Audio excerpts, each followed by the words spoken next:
মেহেরপুরে জাতীয় ভোক্তা অধিকার সংরক্ষণ অধিদপ্তরের অভিযানে দুটি পানির কারখানায় অনিয়ম ধরা পড়েছে। মঙ্গলবার দুপুরে পরিচালিত এই অভিযানে ফ্রেন্স ওয়াটার কারখানাকে ৩০,০০০ টাকা জরিমানা করা হয় এবং পড়শি ওয়াটার কারখানাকে সাময়িকভাবে বন্ধ রাখার নির্দেশ দেওয়া হয়েছে। অভিযান পরিচালনা করেন জাতীয় ভোক্তা অধিকার সংরক্ষণ অধিদপ্তরের সহকারী পরিচালক মোহাম্মদ মামুনুল হাসান। অধিদপ্তরের পক্ষ থেকে জানানো হয়, গোপন সংবাদের ভিত্তিতে জানা যায় এই দুটি কারখানা অস্বাস্থ্যকর পরিবেশে পানি উৎপাদন করে বিভিন্ন স্থানে সরবরাহ করছে। এরপরই জেলা পর্যায়ে একটি টিম গঠন করে অভিযান পরিচালনা করা হয়। অভিযানের সময় আরও উপস্থিত ছিলেন জেলা নিরাপদ খাদ্য কর্মকর্তা রিয়াজ মাহমুদ, কৃষি বিতরণ কর্মকর্তা তরিকুল ইসলাম এবং জেলা পুলিশের একটি টিম। অধিদপ্তর, নিরাপদ খাদ্য কর্তৃপক্ষ এবং জেলা কৃষি বিপণন অধিদপ্তর আমরা আজকে যৌথভাবে বাজার অভিযানে বেরিয়েছি করে।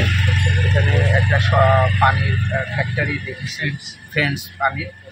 ওনার কেমিস্ট্রি নিয়োগ না থাকায় এবং যে জারগুলা ব্যবহার করছে, কিছু জার হলো ওনার ফুড গ্রেড আর কিছু ফুড গ্রেড না, নন ফুড গ্রেড।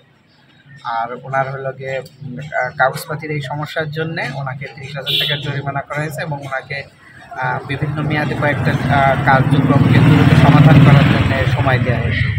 আর একই সাথে এখানে উপজেলার বোসপাড়া এলাকায় এখানে পড়শি যে পানির ইয়েটা আছে, ওনার প্রত্যেকটা লাইসেন্সই মেয়াদ উত্তীর্ণ ২-৩ বছরের বেশি ধরে।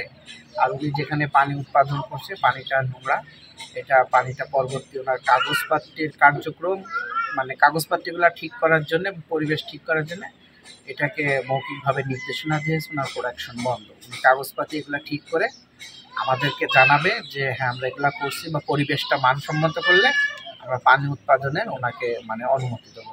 এই আজকের আমাদের অভিযান ছিল। এই একটা প্রতিষ্ঠানকে ৩০,০০০ করা হয়েছে। আমাদের এই ধরনের অভিযানের কার্যক্রম চলমান থাকবে।